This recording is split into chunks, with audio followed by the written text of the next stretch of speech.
Hello বন্ধুরা, @বঙ্গরানী চ্যানেলে তোমাদের সবাইকে স্বাগত। তো আজকে আমি ডিম দিয়ে একটি মজাদার রেসিপি বানাবো। তো চলো দেখে নেওয়া যাক। তো প্রথমে আমি এখানে ডিমটা ভেঙে নিয়েছি। এখানে আমি 2টো ডিম নিয়েছি।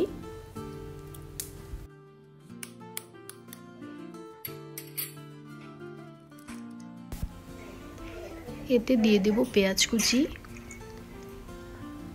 আর 4-5টার মতো কাঁচা লঙ্কা কুচি আর ধনেপাতা কুচি আর পরিমাণ মতো লবণ দিয়ে খুব ভালো করে মিশিয়ে নেব।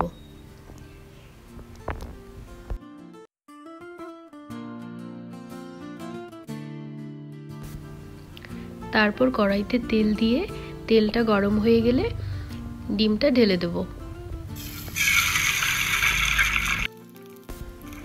ডিমের অমলেট যেমন করে ঠিক তেমন করেই করে নেব আমি। প্রথমে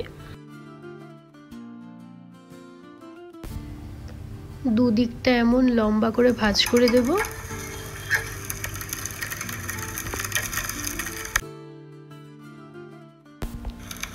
তারপর উল্টে দুই সাইড ভালো করে ভেজে নেব,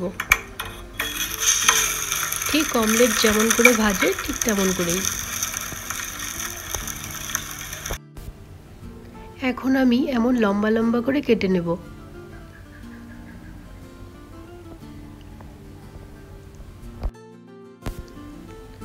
দশ থেকে 15 মিনিটের মধ্যেই এটা বাড়িতেই তৈরি করা যাবে। তো দোকান থেকে তো আমরা অনেকেই পকোড়া, চপ এসব কিনে খাই। তো বাড়িতেই তৈরি করে খেয়ে দেখি কেমন হয়। তো তোমরা খেয়ে দেখতে পারো, খুবই ভালো হয়েছিল খেতে। আর এখানে আমি 3 চামচের মতো ময়দা নিয়েছি।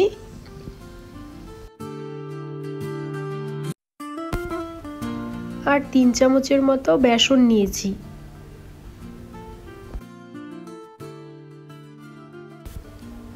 তারপর দিয়ে দেব ধনে গুঁড়ো, মৌরি গুঁড়ো, গোলমরিচ গুঁড়ো, পরিমাণ মতো হলুদ আর লবণ। তারপর জল মিশিয়ে, অল্প অল্প করে জল মিশিয়ে ভালো করে ব্যাটারটা তৈরি করে নেব।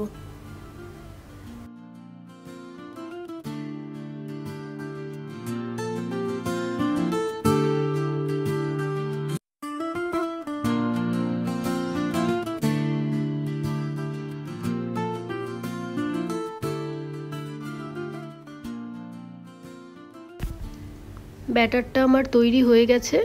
দেখো একটুকু দানা দানা নেই। আর এদিকে আমি কড়াইতে তেল দিয়ে তেলটা গরম হয়ে গেলে ডিমগুলো যে ভেজে রেখেছিলাম আমি, সেটা এই ব্যাটারটাতে এমন করে লাগিয়ে কড়াইতে দিয়ে দেব।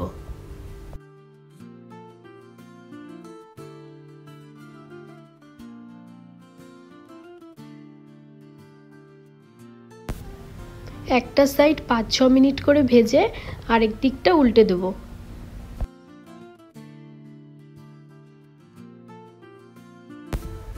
দুদিকটা খুব ভালো করে মচমচে করে ভেজে নামিয়ে নেব। তো তোমাদের যদি ভিডিওটা ভালো লেগে থাকে, লাইক, কমেন্ট আর শেয়ার করে দিও। আর আমার চ্যানেলটা এখনও যারা সাবস্ক্রাইব করোনি তারা প্লিজ সাবস্ক্রাইব করে দিও। পকোড়াগুলো কিন্তু খুবই মচমচে হয়েছিল খেতে। তো তোমাদের যদি ভালো লেগে থাকে বাড়িতে বানিয়ে খেতে পারো।